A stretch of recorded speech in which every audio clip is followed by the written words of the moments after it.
Pode adorar, você tem liberdade de adorar nesta noite. Os céus estão abertos e quem sente a presença de Deus pode glorificar nesta madrugada. Você pode ter liberdade, total liberdade nesta madrugada de glorificar, exaltar. Adore, adore, adore. Isso, isso, isso. Pode adorar, adore.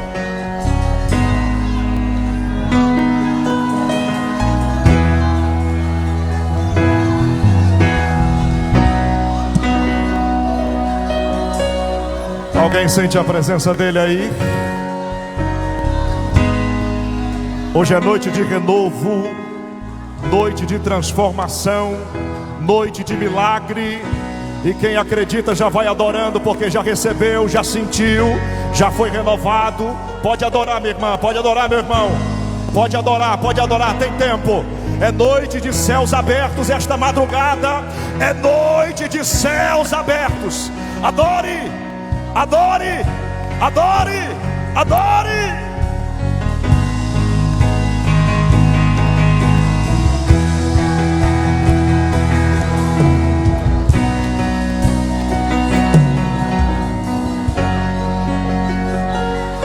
Aleluia, glória a Deus. Eu desejo saudar a amada igreja com a paz do Senhor. Ainda de pé, por gentileza, abra seu exemplar bíblico no livro do Evangelho de Jesus Cristo, segundo escreveu Dr. Lucas, capítulo de número 8, versículo de número 40. Me dá só um pouquinho mais de retorno nesse microfone. Lucas, capítulo de número 8, chegou, obrigado.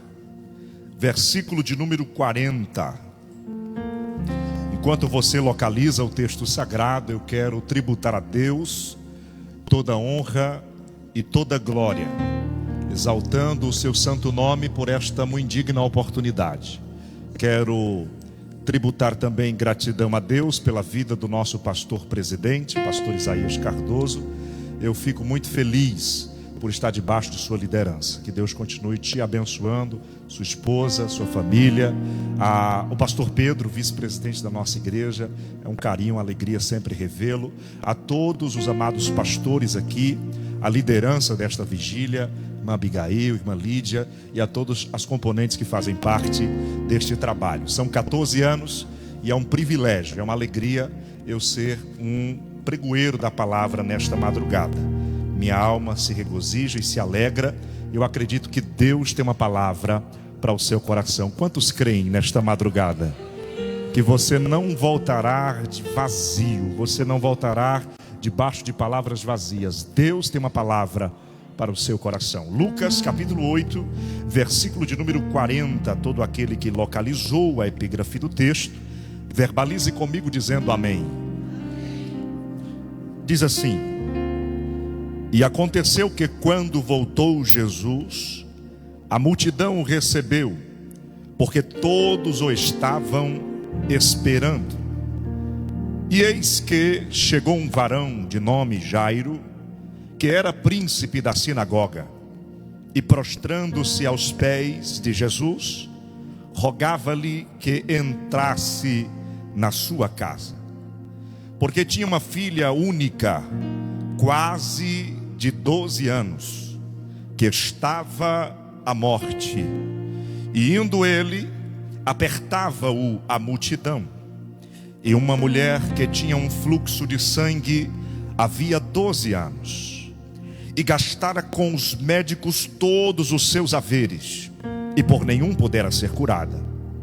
Chegando por detrás dele, tocou na orla da sua veste, e logo estancou o fluxo do seu sangue. E disse Jesus: quem é que me tocou? E negando todos, disse Pedro e os que estavam com ele: Mestre, a multidão te aperta e te oprime, e dizes: quem é que me tocou? E disse Jesus: alguém me tocou, porque bem conheci que de mim saiu virtude. Então, vendo a mulher que não podia ocultar-se, aproximando-se, tremendo e prostrando-se ante ele. Declarou-lhe diante de todo o povo a causa porque lhe havia tocado e como logo sarara.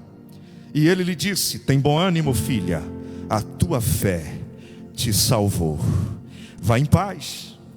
Estando ele ainda falando, chegou da casa do príncipe da sinagoga, dizendo: a tua filha já está morta, não incomodes o mestre.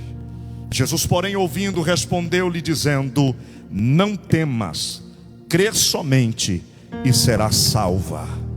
E entrando em casa, a ninguém deixou entrar, senão a Pedro e a Tiago e a João e o pai e a mãe da menina. E todos choravam e a pranteavam, e ele disse: não choreis, não está morta, mas dorme. E riam-se dele, sabendo que estava morta. Mas ele, pegando-lhe na mão, clamou dizendo: levanta-te, menina. E o seu espírito voltou, e logo se levantou, e Jesus mandou que lhe dessem de comer.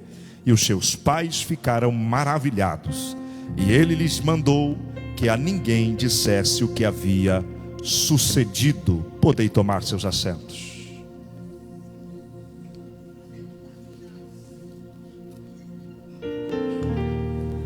Uma leitura um pouco extensiva, porém necessária, para que possamos, acostumado com espanhol, possamos entender e compreender a mensagem nesta noite. Meus queridos, antes de começar a ministrar, eu quero expor à igreja. No ano de 2018, fomos ordenados missionários no Paraguai, em Assunção, na capital, da nossa igreja ali no Ceará. Para quem não sabe, eu sou cearense, e em 2018 fomos enviados ali para Assunção, no Paraguai, e de 2018 até a pandemia estávamos servindo naquele país. Por conta da pandemia tudo fechou, tudo ficou muito difícil, então a gente precisou voltar ao nosso estado. E aí as expectativas, minha esposa na época também servia na missão comigo, mas também estudava medicina, e aparentemente o sonho tinha sido barrado. E estávamos adaptando novamente a nossa terra, mas prove a Deus voltarmos, não para Assunção, mas para Foz do Iguaçu, e assim podermos servir nesta casa. Então, para os irmãos que não me conhecem, eu estou servindo esta casa já há um ano, já passou de um ano um pouquinho, o tempo passa ligeiro, passa rápido, e eu tive a alegria já de ministrar em uma vigília, foi uma só, não foi? Foi uma, outra foi um evento de ciclo de oração, e esta é a segunda, e eu estou muito feliz em poder servir em casa. Querida amada igreja, o texto que acabamos de ler no livro de Lucas, capítulo 8, versículo de número 40, vai nos proporcionar uma história bastante conhecida por toda a igreja, creio eu, que todos os leitores da palavra de Deus já tiveram a oportunidade de ler esta passagem bíblica. Haja visto, é um texto bastante pregado, é uma mensagem bastante ministrada. E o contexto vai começar no capítulo 8 de Lucas. Ele vai começar no verso 26. Jesus está pregando, Jesus está ensinando toda uma multidão. E nos ensinamentos de Jesus, Jesus gostava muito de ensinar através de parábolas. Você mesmo vai perceber que não só em Lucas, como também em Marcos ou em Mateus, vai haver esta sequência de histórias. Porque os evangelhos sinóticos têm justamente este nome, haja visto, há uma repetição e um complemento das histórias escritas e nomeadas na época de Jesus Cristo. Então Mateus 9:20, Marcos 5:24, Lucas 8:40 vai proporcionar a mesma história. E nessa mesma história escrita, algum vai falar de sua visão, e outro vai falar de outra visão, e outro de outra perspectiva. Haja visto, a Bíblia não se contradiz, ela se completa. Então quando nós juntamos os três capítulos, juntamos Marcos, juntamos Mateus, juntamos Lucas, podemos ver uma história mais detalhada, meu pastor. Podemos ver uma história mais esmiuçada com detalhes. E eu quero expor nesta madrugada para você de fácil compreensão. Como já havia falado, Marcos capítulo 4, versículo 33 e 34, Jesus estava pregando para uma multidão. Jesus estava pregando e caminhando, e pregando e caminhando, e de repente ele chega à beira da praia. E na beira da praia, Jesus também vai pregar através de parábolas. Vejamos que os textos vão dizer: Jesus prega sobre a parábola do semeador, a parábola da candeia, a parábola da semente, a parábola do grão de mostarda, entre elas também outras parábolas que a Bíblia não nomeia, mas está escrito no texto, lá no verso de número 33 do capítulo 4 de Marcos, que Jesus também ensinou diversas parábolas que não são nomeadas aqui. Jesus gostava de ensinar através de parábola. E para que você possa compreender o que é uma parábola, parábola é eu utilizar uma termologia, algo de fácil associação, que você tenha compreensão para o que Deus quer falar com a sua vida. Vou explicar e simplificar. Jesus era um homem de fácil compreensão, e a mensagem de Jesus era diretiva e objetiva. Jesus pregava para doutores, Jesus pregava para mestres, Jesus pregava para escribas, mas também, não obstante disso, Jesus pregava para pessoas leigas, para pessoas que não tinham estudo, para o povão da época, de sua época no meio judeu. Então, se você observar, as parábolas era uma forma de o povo em compreender o reino dos céus. Muitas das vezes você vai ver Jesus pregando para um grupo, e este grupo era pescadores. Então a parábola que Jesus iria falar era sobre pesca, era sobre tempestade, era sobre barco, mensagens que eu associava com sua rotina, o que eu iria compreender. Se eu estou pregando para pescadores, então vou falar sobre pescas, sobre redes, sobre barcos, sobre tempestade. Quando o público de Jesus era os agricultores, Jesus falava de semente, Jesus falava de agricultura, Jesus falava de colheita, Jesus falava de plantio, de arar a terra. Então Jesus falava uma palavra de fácil entendimento para toda aquela população. Então Jesus está pregando à beira do mar, e quando Jesus está pregando através de parábolas, o povo ama ouvir Jesus falar, porque o culto que Jesus está é maravilhoso. O culto que Jesus está é maravilhoso. Tem palavra, tem poder, tem milagre, tem comida. Ninguém sai com fome, nem do espiritual e nem do material. Então o culto onde Jesus está é maravilhoso. E a Bíblia vai fazer menção que havia uma multidão à beira da praia ouvindo a Jesus. Só que Jesus, em um determinado momento, ele vai encerrar sua mensagem, olhar para os discípulos e dizer: vamos para a margem do outro lado. Mas está tão bom, Jesus, fica conosco. Ele traça um objetivo: subir no barco e passamos para a margem do outro lado. Qual a razão? Entenda uma coisa na sua vida, que tudo debaixo do céu tem propósito. Calassargia. Nada é por acaso. Eu quero abrir um parêntese na mensagem desta madrugada e falar para a vida de alguém, ser profeta na vida de alguém, que o que você passou, o que você viveu ou está vivendo, não é por acaso. Deus está propositalmente fazendo você passar. Mas é coisa ruim, pregador. Como é que você quer que Deus, que você acha que eu acredite que Deus quer que eu passe por isso? Tudo debaixo do céu tem propósito, seja para te sarar, seja para te machucar, seja para te moldar, para te cortar, tirar excesso. Tudo tem propósito debaixo do céu. Então observe nesta madrugada e acredite debaixo do céu que o que você está vivendo é direcionamento do Mestre. Em nenhum momento os discípulos queriam subir no barco, mas eles obedecem a Jesus. Eles sobem no barco, Jesus sobe já cansado, porque ele era 100% homem. Ele vinha pregando, o sol escaldante. Ele senta e deita no barco e começa a dormir. Só que no meio do mar vinha uma tempestade. Eu pergunto para você: Jesus sabia ou não sabia da tempestade? Mas mesmo assim ele mandou os discípulos entrarem no barco e remar para o outro lado. Alguém vai pegar isso aqui. Imagina se Jesus falasse para você todas as tempestades que você enfrentaria, você não entraria no barco. Imagina se Jesus fala todas as ondas contrárias que você enfrentaria para chegar do outro lado, você não pegaria no remo. Mas a ordem de Jesus é: suba no barco.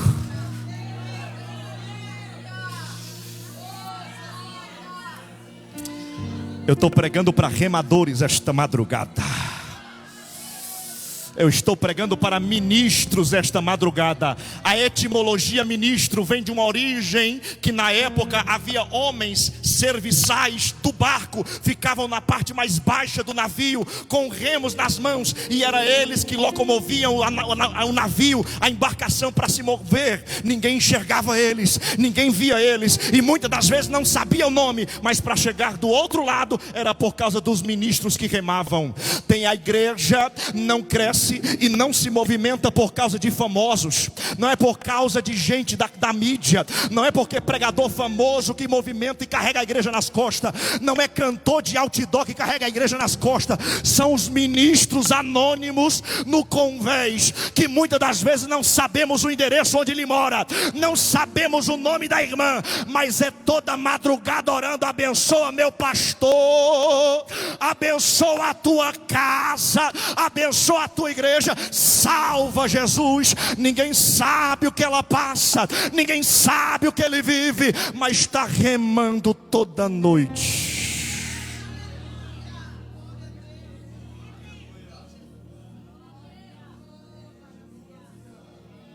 Sabe por que Jesus não fala que haveria tempestade para os discípulos? Porque ocasionalmente eles poderiam não saber, mas eles já tinham capacidade de enfrentar e sobreviver. Mas o medo poderia fazer eles desistir. Por isso que Jesus não fala o que tu vai enfrentar, porque Deus sabe que tu tem capacidade, mas se Ele te avisa antes, tu desiste, tu larga a mão, tu reclama, tu murmura, tu vai chorar, tu vai querer entrar por outra porta, e Jesus está dizendo: entra por esse caminho. Eu sei da tua capacidade, eu sei da tua força e o que te espera do outro lado. Por isso entrai no barco, pega no remo, porque tem sobrenatural de Deus na vida de alguém nessa madrugada. Quem acredita, levante a mão para receber. Eu vou liberar uma palavra de profecia nesta noite. Recebe quem quer. Pega no remo, entra no barco, e você vai viver o sobrenatural de Deus. Jesus dorme, e quando Jesus dorme, a tempestade vem e eles se desesperam. E Jesus dormindo. Ô sono bom, eu quero esse sono, Jesus. Hoje em dia, muitas das vezes a gente tem que tomar um comprimido para dormir. Jesus numa tempestade está dormindo. Sabe o que é isso? Ele está dizendo para os discípulos: eu sou a paz em meio à tempestade. Porque tem gente que acha que Jesus vem para acabar com a tempestade e a gente fica, relax. Jesus já estava de boa no meio da tormenta. Jesus quer ensinar para alguém esta madrugada em dizer que é no meio da tempestade, ninguém entende, mas você vai estar em paz. É onda contrária, é vento querendo afraugar o nosso barco, afundar o barco, é água entrando para a embarcação, e você, Deus está no controle. Detremitiri canturiminância, alá pra patarassargue a minância de cominância. Eita, Deus está trazendo paz no meio da tormenta. Deus está trazendo paz no meio da tempestade. Recebe, porque é de Deus essa palavra. Jesus está dormindo, e quando Jesus está dormindo, o que acontece? Os discípulos se atormentam, se desesperam, e vai acordar Jesus. Porque a gente acha que o nosso desespero desespera Jesus. O nosso problema vai tirar a paz de Jesus, vai descontrolar, vai desconcertar. O que te desconcerta não desconcerta Jesus. Entenda que o teu problema é minúsculo para Jesus, é grande para ti, mas para Ele é nada. É nada. Os homens tirando água do barco, gritando: Jesus, nos socorre. Jesus se senta, calmo. Ele abre o gogó. Mar, cala-te. Vento, cessa. E instantaneamente o mar se acalma e o vento cessa. Os discípulos já estão andando com Jesus há tanto tempo. Eles coçam a cabeça, olham para um lado, olham para o outro e dizem: quem é esse que até o vento e o mar lhe obedecem? Uramai de Canassúria. Deus vai te fazer viver sobrenaturais. E no meio do sobrenatural, creia e receba. Você vai olhar para Jesus e dizer: quem é esse? Eu estava numa tormenta, numa tempestade, e não sabia como ia se resolver. Eu não sabia como ia sair. Jesus vem na calmaria, resolve tudo e ainda me traz paz. Deus vai resolver tua situação na calmaria.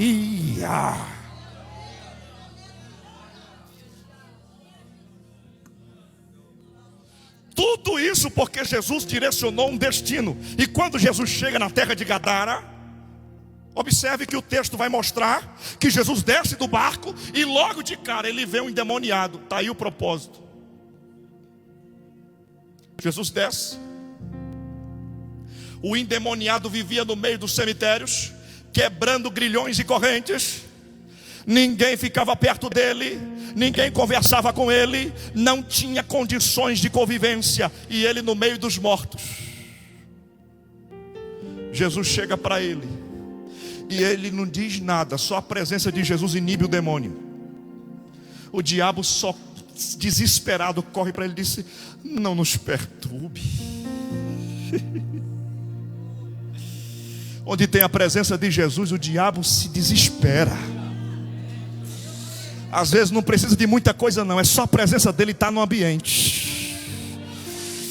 Eu lembro do Antigo Testamento, o povo filisteu, rouba a Arca da Aliança. Ganhamos, aqui é o trunfo do povo de Deus, do povo de Israel. Vamos ver se esse negócio é forte. Coloca na frente de Dagon a estátua gigantesca do povo filisteu. Olha aí, Dagon venceu a Arca da Aliança. Dagon venceu o povo de Israel. Quando a arca é colocada aos pés de Dagon e eles vão dormir, de repente houve um barulho. Eles correm e se desesperam, vão olhar. Dagon está caído na frente da arca. Porque onde há a presença de Deus, o diabo não fica de pé. Onde tem a graça de Deus, o diabo não permanece muito tempo dono do ambiente. Jesus está na tua casa, Ele está naquele ambiente de trabalho, Ele pertence a ti na área. Se a presença dEle estiver na tua casa, o inimigo não fica. Jesus olha para ele e diz: não nos perturbe. Eles olham uma manada de porcos e diz: permita-nos que a gente vá para aqueles porcos. Vá. Os porcos vão, mata os porcos. O homem fica são. Aí aqui eu entendo um negócio muito. Observe o detalhe. Jesus liberta um homem que era impossível de ser sanado. Jesus faz o sobrenatural, o impossível. Os donos dos porcos, vendo que Jesus lançou os porcos a maldição, corre para a população e diz: tem um cara ali que matou os nossos porcos para livrar uma pessoa. O povo fica com medo e diz: Jesus, não te queremos aqui. Tem gente que prefere porco do que Jesus. Eita, eu vou simplificar aqui. Tem gente olhando o material e esquecendo Jesus. Se eu perder não é lucrativo para mim, então não quero Jesus aqui.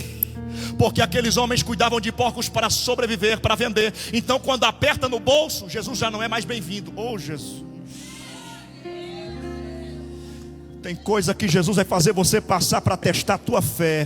O que você prefere? Qual é a tua prioridade? São os porcos ou a minha presença?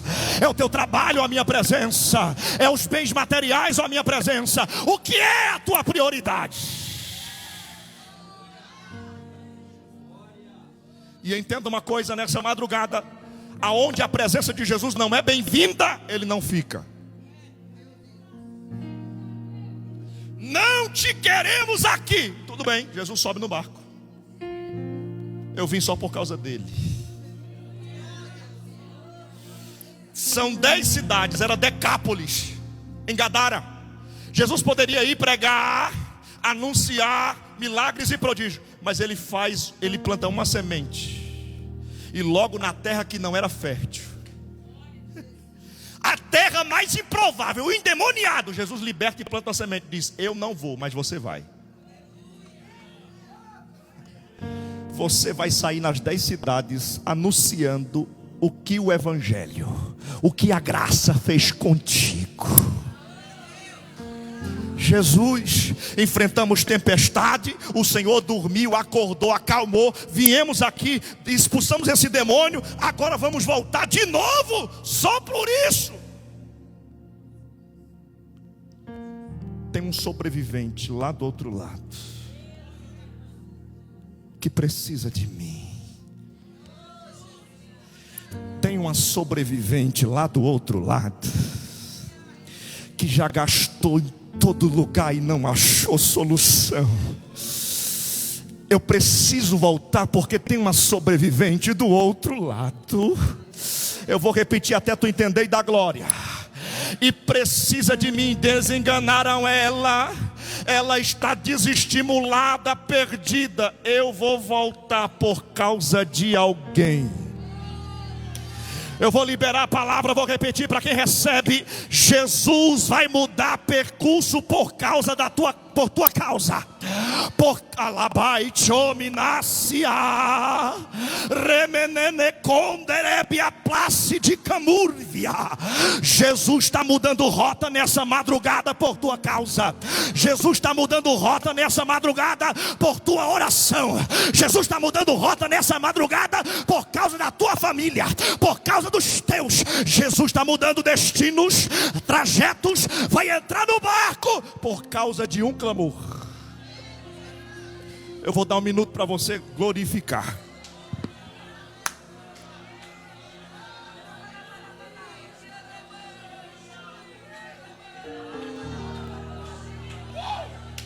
Aleluia!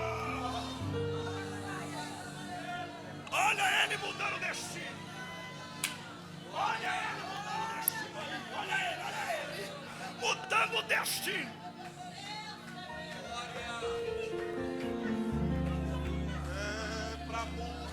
Candalabra sobre a naia.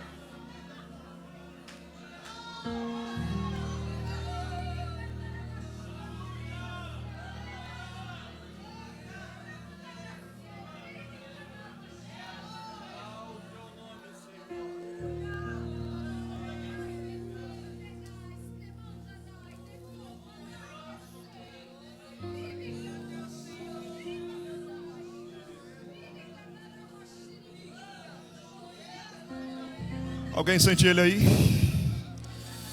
Alguém sente ele aí?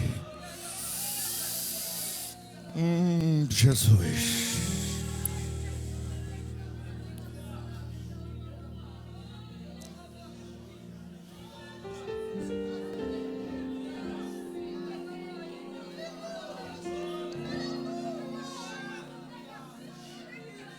Tem orações respondidas nessa madrugada. Ele vai voltar no percurso porque alguém orou. Ele vai voltar para dentro do barco porque alguém pediu. Ele vai voltar para o barco porque tem necessidade do lado de lá. Ai, ai, Jesus.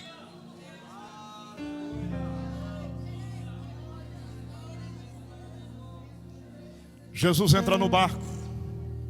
O gadareno chega para ele e diz: Senhor, permita-me ir contigo. Ele diz: não. Tu és semente, vai gerar fruto nessa terra. Eu vou voltar, mas você fica. Porque Jesus não sai de um lugar sem deixar outro. Quer prova bíblica? Jesus está com a igreja. E ele diz: eu vou voltar para o Pai. Os discípulos começam a chorar, dizendo: não nos deixe. Calma. Ficai-vos em Jerusalém, até que do alto sejais revestido de poder. Porque eu vou mandar, eu vou pedir ao Pai que envie o Consolador. A promessa de Amós se cumpre em Atos 2. E toda a carne foi cheia do Espírito Santo. Alguém crê que parou ali? Alguém crê que ficou ali? Mas Pedro, que outrora puxava faca para alguém, cheio do Espírito Santo, abre a porta da congregação. Olha para toda uma população que não sabia o que estava acontecendo ali dentro. Ele diz: é poder de Deus, recebe tu também. É poder para você e para as próximas gerações. É poder de Deus. E olha aqui nós.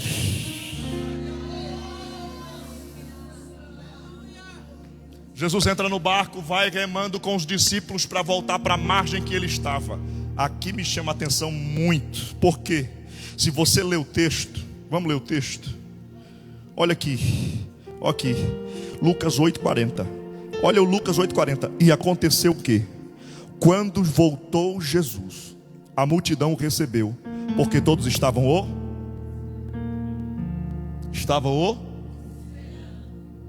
Peraí. Jesus, quando saiu da beira da praia, ele não disse quando voltava. Há uma possibilidade de Jesus ir para as Decápolis e viajar para lá e nunca mais voltar. Mas o povo estava na beira do mar, esperando a Jesus.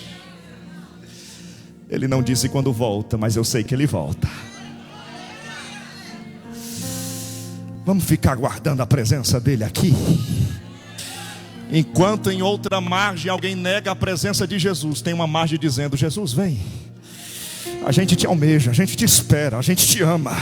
Enquanto alguém te rejeita, tem alguém dizendo nessa madrugada: eu te amo, Jesus. Enquanto tem alguém pulando lá fora, usando drogas, bebendo cerveja, negando a Jesus, tem outra margem aqui dentro dizendo: eu te amo, eu quero a tua presença, eu quero caminhar contigo, eu quero sentir a tua glória.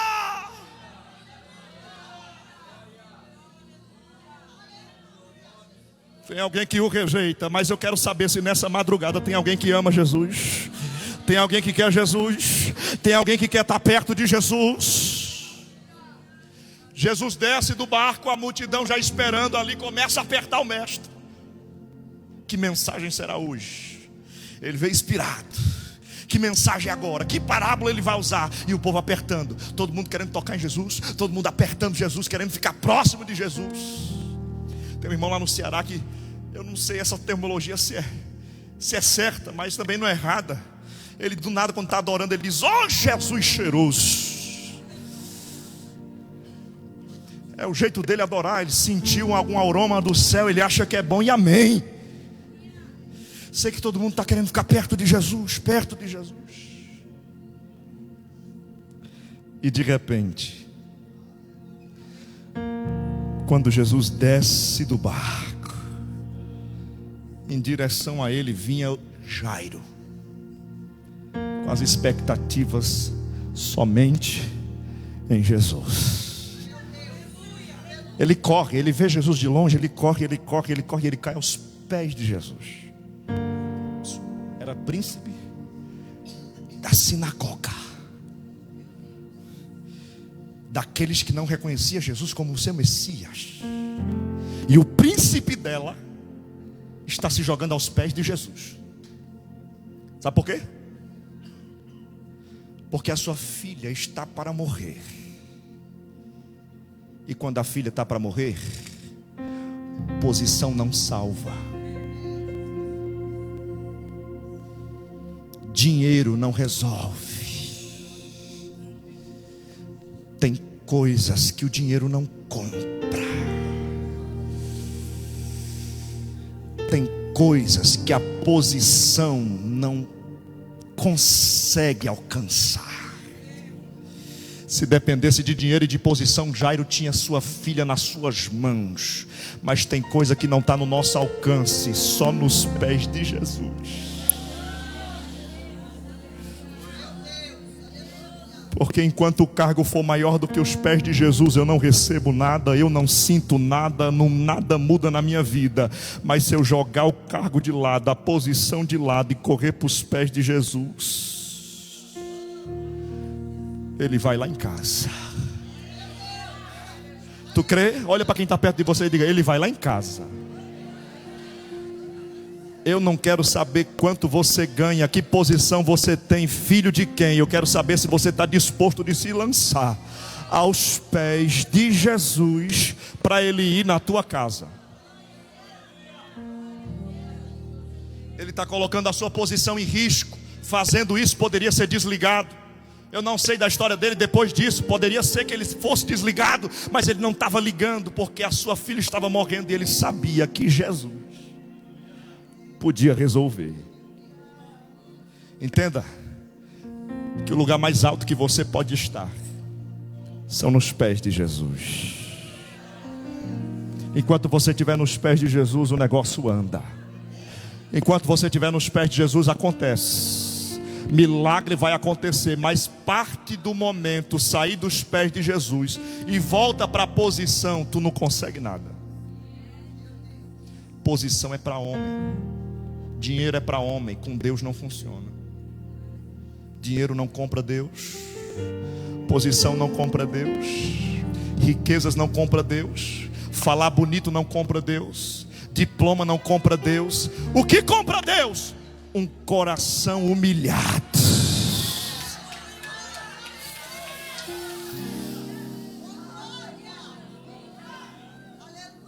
Tem coração humilhado nessa madrugada? Refouxel e chominância, plominência de couravaçandarábia. O céu está baixinho hoje. Só quem está sensível sente. Deplominância de comanturiafá. Salte que me assou prenaracandarávia. Dorrevá minansi dica mude atacando ederessa. Lá para pobinar a surg minansi de colabura fargia. Ela maraconderebia pras. Larga a tua. Larga de mão hoje. Joga a tua posição de lado hoje. Joga a tua riqueza hoje. Joga a tua besteira hoje. Joga a tua prepotência no chão hoje. E se lança nos pés de Jesus. De Jesus. De Jesus. De Jesus.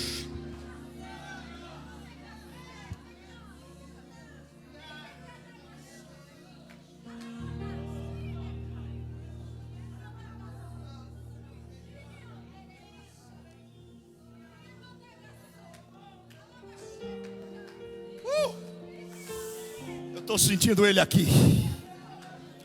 Como diz lá no meu Ceará, o filho mais velho da irmã Maria está na casa. Ai, Jesus.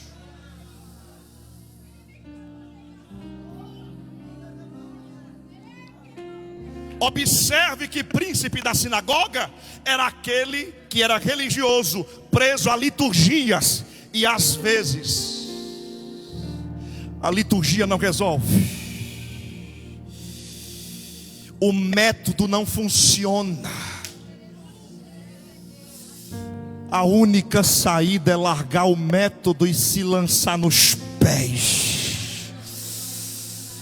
É um mistério aqui, mas é palavra revelada. Eu queria pregar sobre a mulher do fluxo de sangue, mas Jesus está me trazendo para um negócio aqui e eu estou gostando. Você está gostando? Jesus está falando nessa madrugada.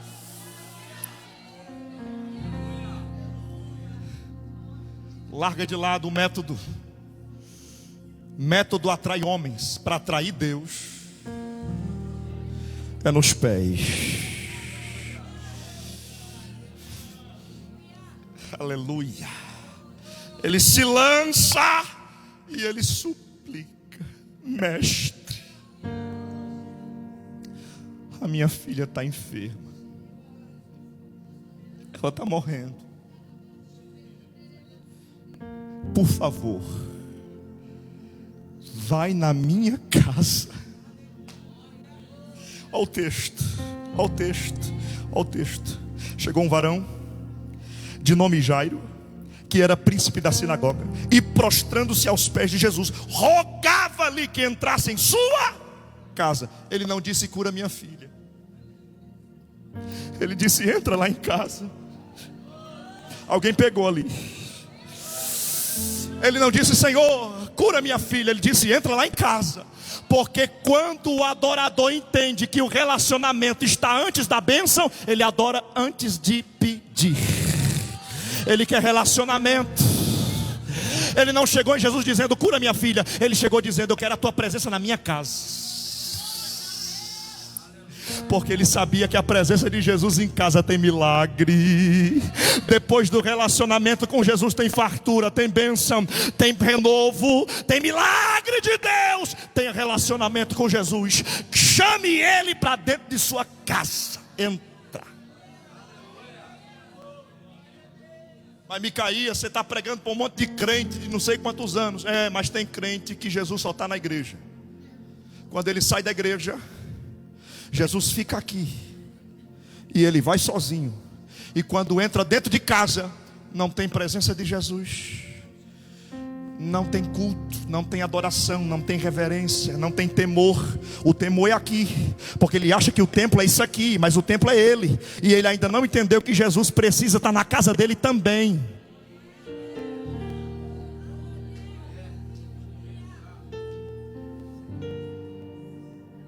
Diga bem forte: Senhor, vem na minha casa hoje. Ó,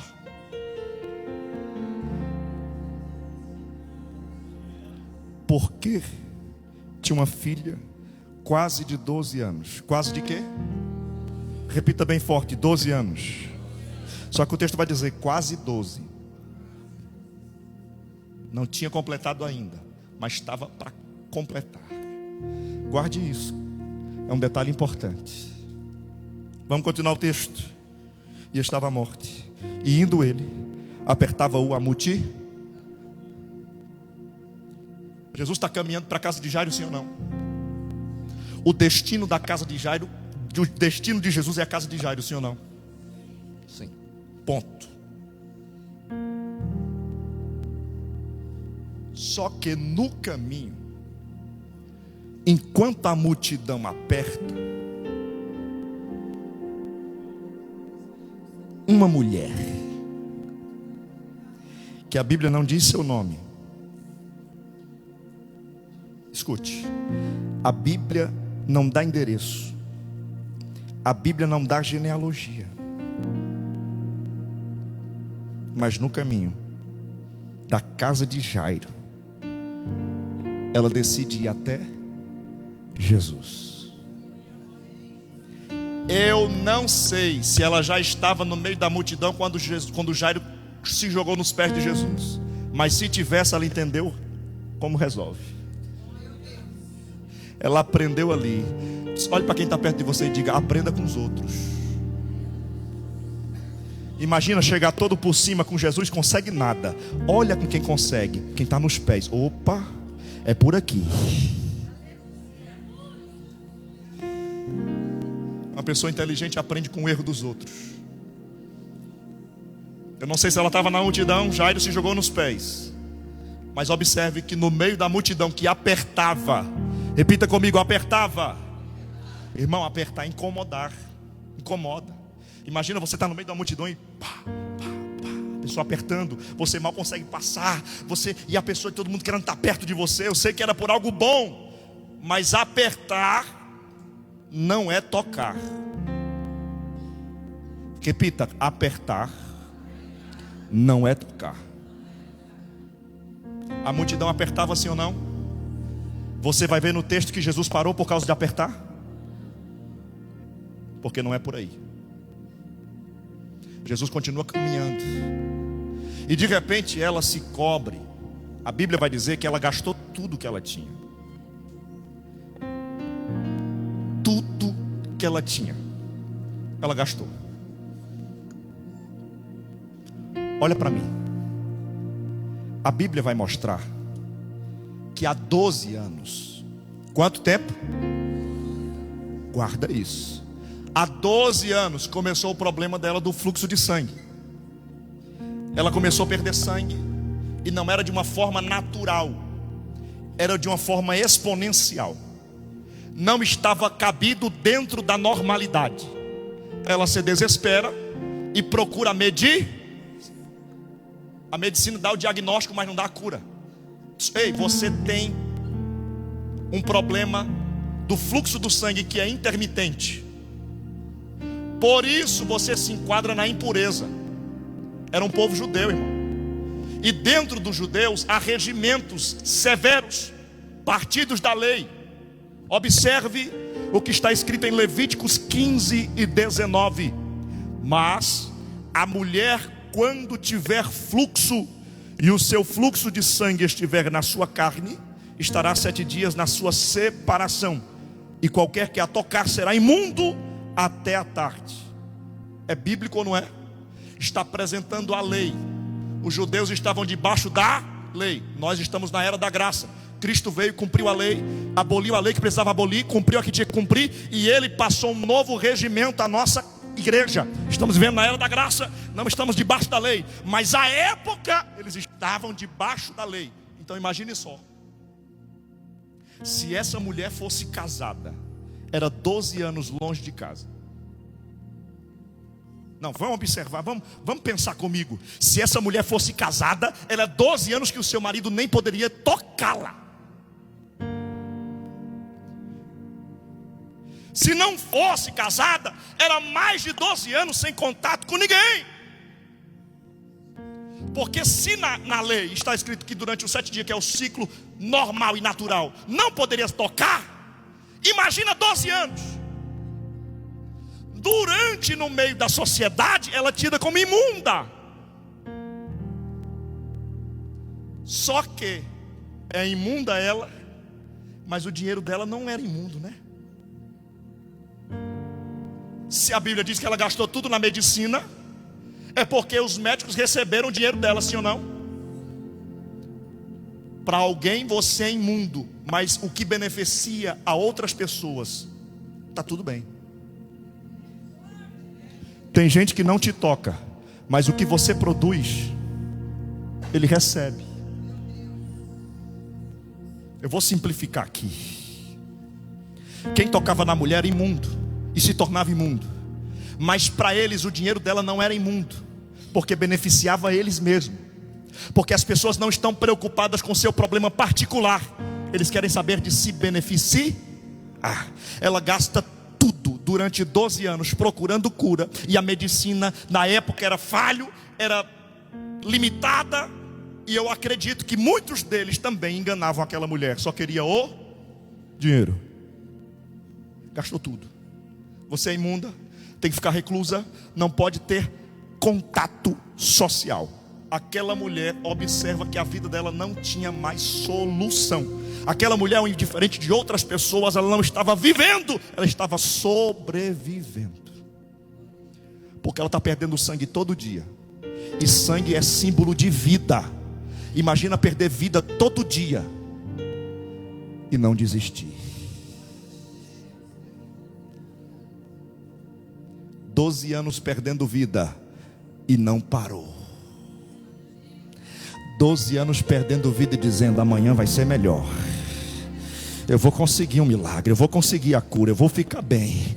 Eu não vou viver nessa mesmice, esse cenário não vai ser meu, não é meu destino viver assim. Amanhã vai ser melhor, eu vou procurar uma coisa melhor, eu vou atrás de tudo. Aí ela ouve dizer: Jesus está passando no caminho.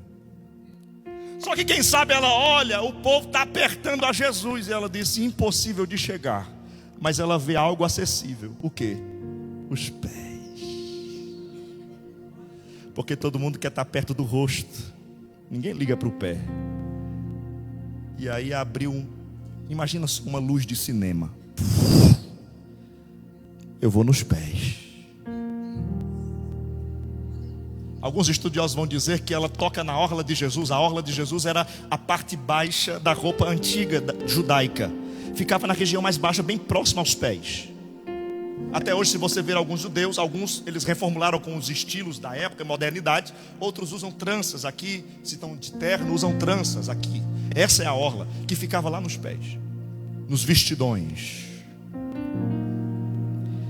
Ela olha e diz: eu vou tocar na orla por duas razões. Os estudos vão dizer que por que ela toca na orla? Primeiro, ela está perdendo sangue há 12 anos, perdendo vida. Ela está fraca, apática, com certeza tinha uma anemia profunda. Ela não tem força de caminhar normal, então ela anda meio.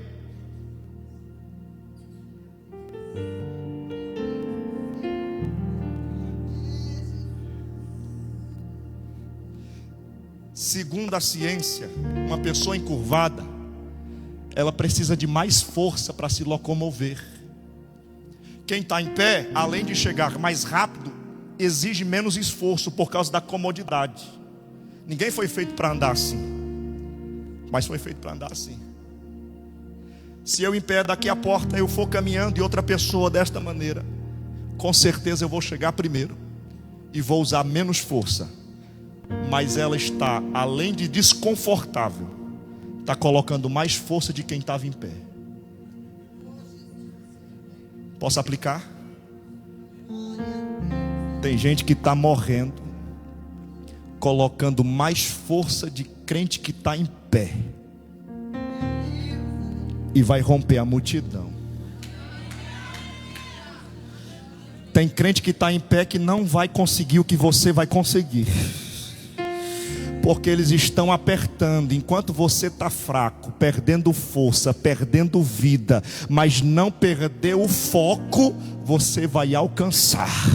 Você vai ver o teu milagre, você vai ser louvado por Deus em sua eminência de milagres, por causa da não desistência. Deus tem milagre para quem se esforça, Deus tem milagre para quem não desiste, Deus tem milagre para quem rompe a multidão. Ela olha para a orla e diz: é o lugar acessível, eu vou. Segundo, porque ela toca na orla. Ela não queria tocar em Jesus, porque na cabeça dela a população disse que ela era imunda, e ela não queria deixar Jesus imundo. Mas quando ela toca na orla, Jesus, para. E a multidão apertando a Jesus, aquele alvoroço. Aquela mulher, quando toca na orla, ela sente aquele alívio. E ela, achando que já ia embora, nas escondidas, Jesus grita no meio da multidão: alguém me tocou.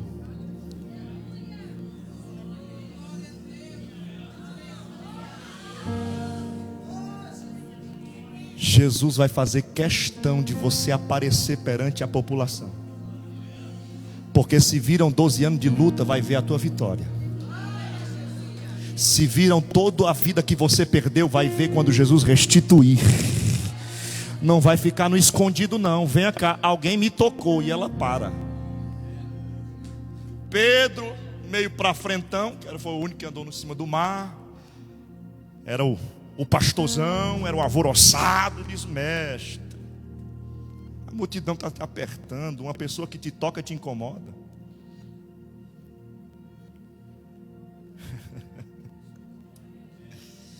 Pedro, alguém me tocou.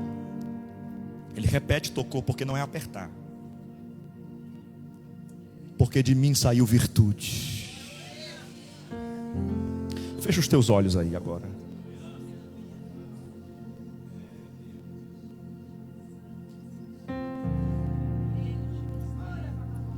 De mim saiu virtude.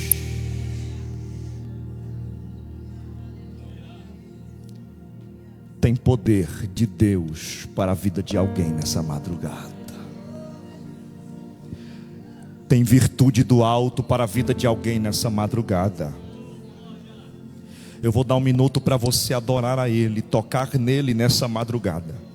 Depois eu continuo pregando, mas eu quero que nesse momento em específico você se concentre com Ele, toque nele agora. Abandone ou esqueça quem está perto de você, as comodidades, os problemas em casa, os problemas financeiros, as dificuldades no meio da casa, da família. Apenas foque na orla de Jesus. Hoje, esta madrugada, é noite de tocar em Jesus hoje.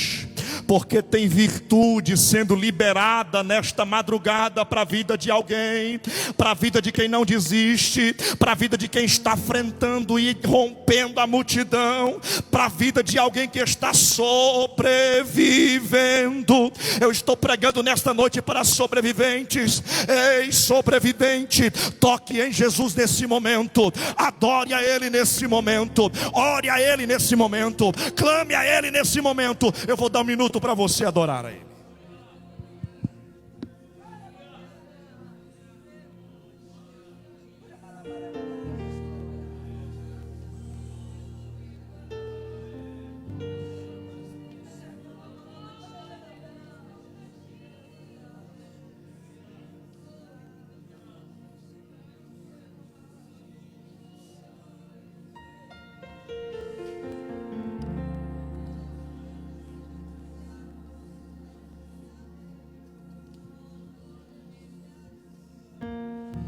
Olhe para cá, eu estou terminando.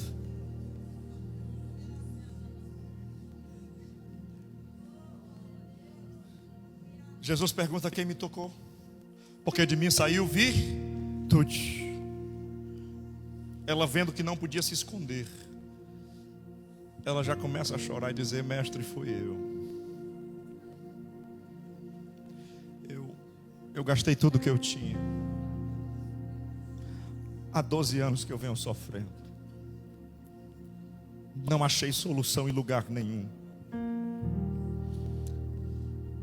Só encontrei em Ti. Quem sabe alguém procurou nas escritas de Joseph Smith, o fundador dos Mormons, a solução e não achou. Quem sabe alguém foi procurar os escritos de Allan Kardec, um dos maiores espiritistas que houve, e não encontrou solução. Quem sabe alguém viajou, procurou um bruxo, uma bruxa, algum feiticeiro para solucionar o seu problema e não encontrou solução. Quem sabe procurou até mesmo preencher esta razão, esta solução com outras coisas, a bebida, as drogas, os vícios, entorpecentes, festas, e não encontrou solução. Mas de repente encontrou Jesus no caminho e teve acesso pelos pés, e o problema instantaneamente foi solucionado. Ela começa a dizer: eu perdi tudo. E Jesus dando atenção a ela. Jesus faz questão de dar atenção a ela. Imagina Jairo nesse momento: Jesus, minha filha. Jesus, minha filha está morrendo. Não dá atenção aí a ninguém não. Não para não. Vamos lá em casa. Jesus, a minha filha está morrendo. E Jesus dando atenção à mulher. Vá, porque tua fé te salvou. Jesus queria ensinar uma lição para Jairo. Que lição? Jairo, há 12 anos atrás você recebeu uma boa notícia. Seria pai. Você viveu 12 anos de plena comunhão com a sua filha. Os primeiros passos, as primeiras palavras, momentos de alegria. Esta mulher há 12 anos atrás recebeu uma notícia ruim. E enquanto 12 anos você tem de alegria, essa mulher tem 12 anos de tristeza. Os problemas emergentes, Jairo, são solucionados primeiro. As feridas profundas têm uma urgência por parte de Deus. Tem gente que está sofrendo há tanto tempo, outros começaram recente, outros estão sofrendo agora. Jesus me libera uma palavra nesta madrugada que Ele vai dar prioridade aos emergentes, mas aqueles que começaram com problemas agora também não serão esquecidos. Tem problema para grande, para pequeno, tem problema para crente e não crente. Deus vai solucionar do problema mais emergente ao problema mais simples. Você crê que Deus vai resolver coisas no detalhe? Guarde isso aqui, porque você vai contar o testemunho. Deus vai resolver tanta coisa no detalhe que você vai olhar e vai dizer: mas como? Um detalhezinho de nada. Jesus é maravilhoso, Ele está agindo nos detalhes. Ela vai embora, e quando Jesus ainda falando, chega um enviado do diabo. Sabe aquele que quando você está com a expectativa que vai conseguir, outro chega e diz: isso aí não. Ô Jairo, não perturbes mais o mestre. Por quê? Porque tua filha já morreu. Jesus olha para a cara de Jairo e diz: crê somente, e ela vai ser salva. Em outras palavras, eu não cheguei na tua casa ainda.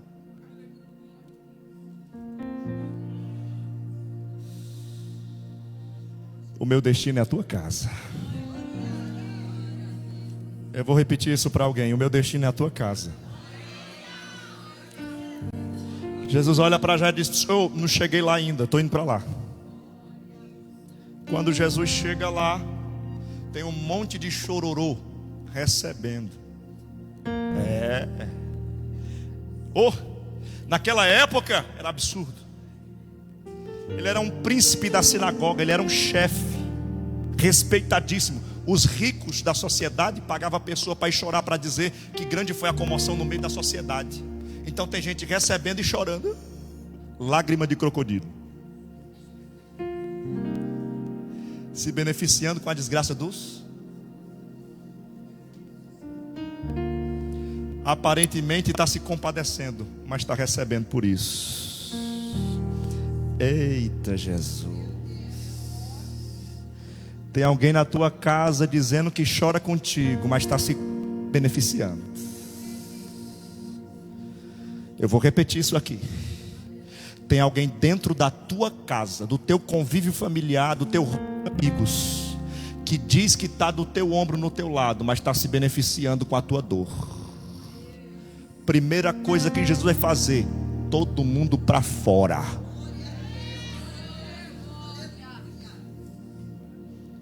Choro falso aqui não tem vez. A Bíblia diz: chorai com os que choram. Se não está chorando, cai fora. Eu só quero na casa o pai da menina, a mãe da menina, Pedro, Tiago, João. Comigo. Sai todo mundo.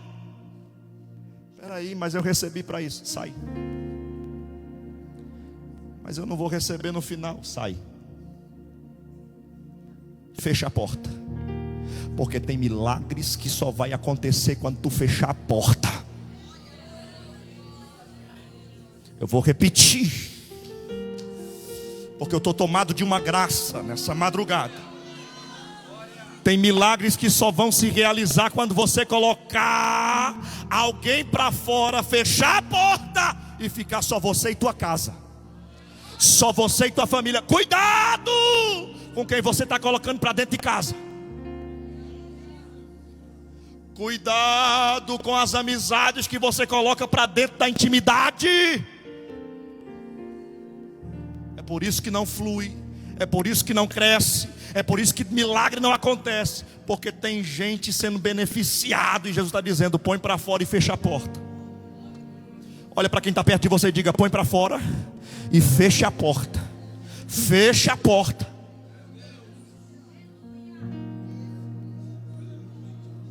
Tem milagre que é só a tua casa que vai presenciar. Tem coisa que é no oculto. Tem coisa que é no escondido. Lembra da mulher das vasilhas? Ela pediu vasilha para a vizinhança inteira. Vê no texto se ela chamou as vizinhas. Chamou nada. Ela pegou as vasilhas e disse: espera aí, tem milagre que acontece no oculto. Fica aí, me empresta o que tem para emprestar. Se crê, crê. Se não crê, não creu, então vai.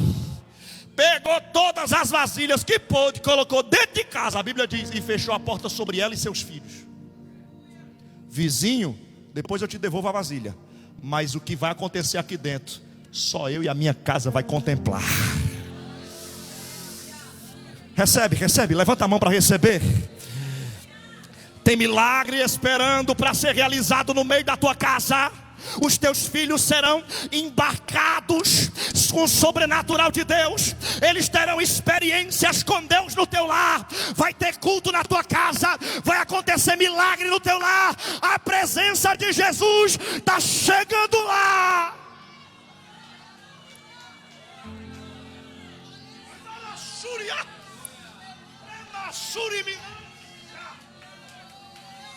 Jesus vai operar milagre dentro da tua casa.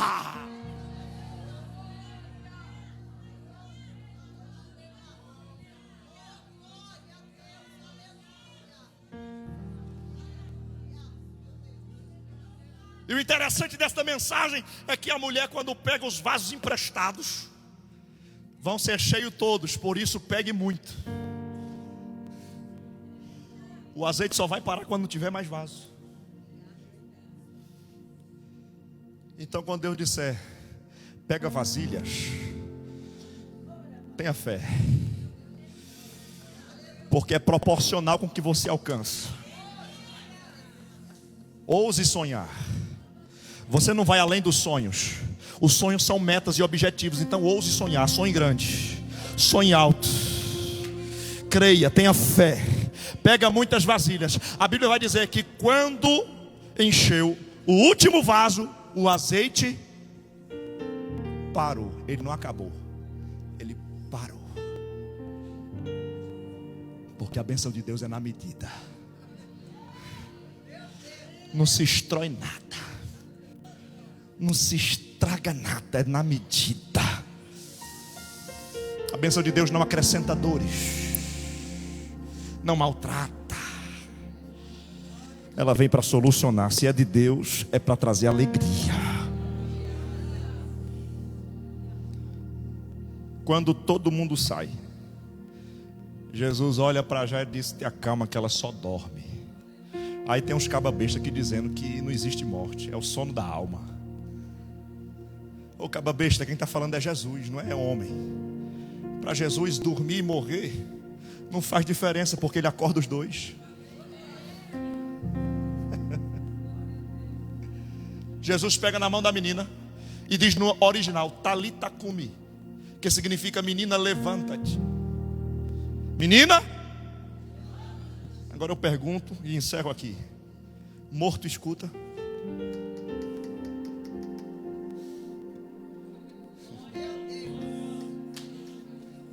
Morto escuta, irmão? Eu fico imaginando Jairo chegando perto da menina: minha filha, levante. Morte, solte a minha filha. E ela nada.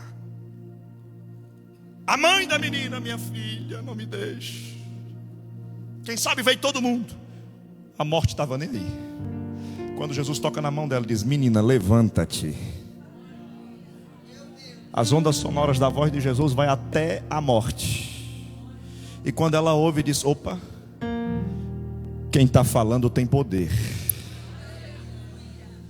Eu tenho que soltar a alma da menina, porque quem falou aí agora, daqui a pouco vai passar 3 dias comigo, mas volta. Ele manda no céu, ele manda na terra. Ele é respeitado no inferno porque é santo.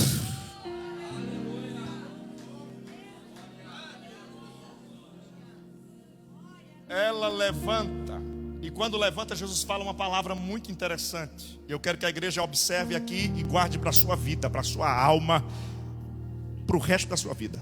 Jesus olha para os pais da menina e diz: dai de. Você não consegue ressuscitar, é comigo.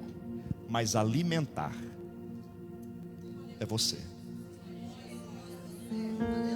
Tem coisas que você não pode fazer, Jesus vai fazer, mas a manutenção do milagre é tua. Aí alguém fica choramingando. Deus fez o milagre, aí se acabou, não cresceu, não evoluiu.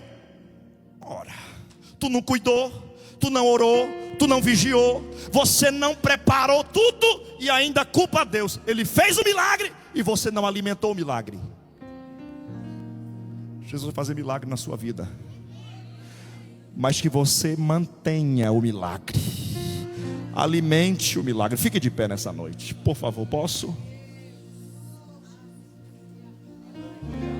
Quem crê em milagre? Quem crê em milagre? Eu vou fazer uma oração exclusiva agora. Tem alguém que usa uma expressão errada dizendo: eu vou fazer uma oração forte. Não existe. Toda oração é forte. Não existe oração fraca. Eu vou fazer uma oração específica agora, para Jesus curar. E quem crê sai do lugar e vem aqui.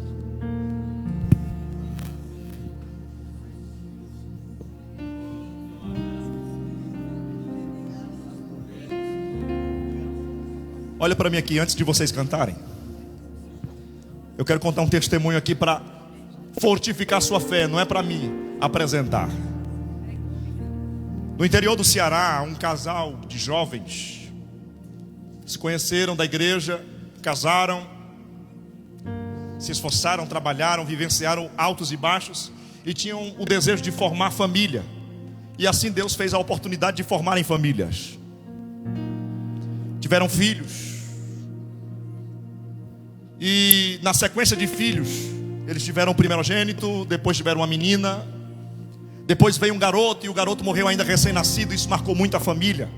Eles tiveram uma perda terrível, e era um momento muito frágil, porque a família não tinha tantas condições, a medicina também não era tão entendida. Então naquele dia, aquele filho morreu, e morreu mais de 30 crianças na região, caixãozinhos pequenos.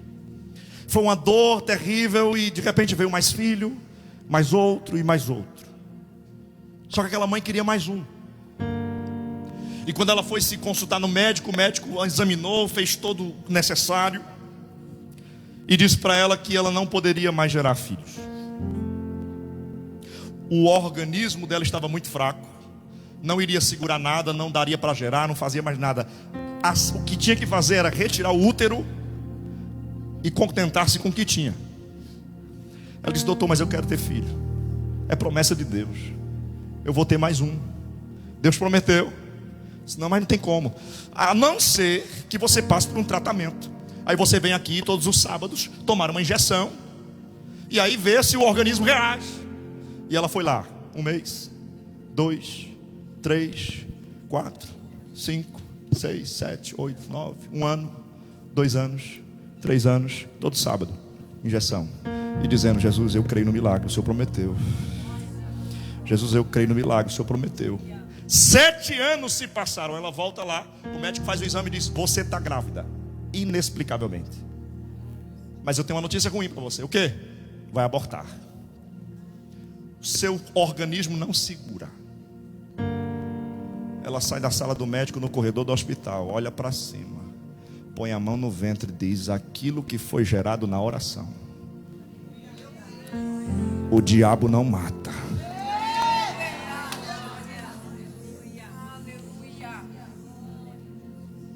Passou-se o tempo, o menino nasceu, cresceu, e hoje está pregando em Foz do Iguaçu.